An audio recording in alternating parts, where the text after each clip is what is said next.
Hello नमस्कार. सारिकाच लाईफस्टाईलमध्ये तुमचं मनापासून स्वागत. अनेक जण विचारतात, कुंडलीत एखादा ग्रह कमजोर किंवा अशुभ असेल तर काय करावे, त्यावर काही उपाय आहेत का?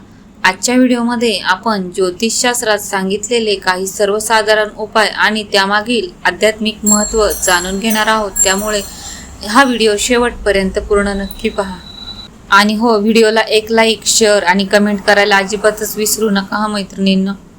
तर बघा, ज्योतिषशास्त्रानुसार जर कुंडलीत एखादा ग्रह खराब किंवा कमजोर असेल तर त्याचे अशुभ परिणाम टाळण्यासाठी दान, मंत्रजाप, रत्न आणि योग्य आचरण यांसारखे सोपे उपाय करता येतात.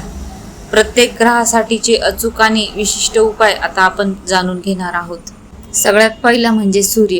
रोज सकाळी तांब्याच्या भांड्याने सूर्यदेवाला जल अर्पण करावे. आदित्य हृदय स्तोत्र हे पठण करावे आणि घरातून बाहेर पडताना गुळ खाऊन बाहेर पडावे.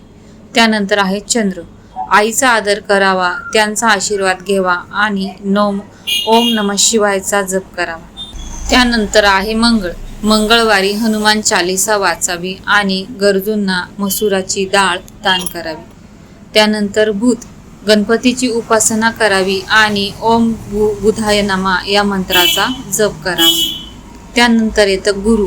भगवान विष्णूंची पूजा करावी. कपाळावर केशर किंवा हळदीचा टिळा लावावा. गुरुवारी पिवळ्या रंगाच्या वस्तूचे दान करावे. नंतर आहे शुक्र. देवी महालक्ष्मीची आराधना करावी आणि पांढऱ्या रंगाच्या वस्तूंचा वापर वाढवावा. नंतर आहे तो म्हणजे शनी. ओम शनेश्वराय नमः या मंत्राचा जप करावा. प्रत्येक शनिवारी पिंपळाच्या झाडाखाली मोहरीच्या तेलाचा दिवा लावावा आणि गरजूंना मदत करावी. तसेच राहू केतू.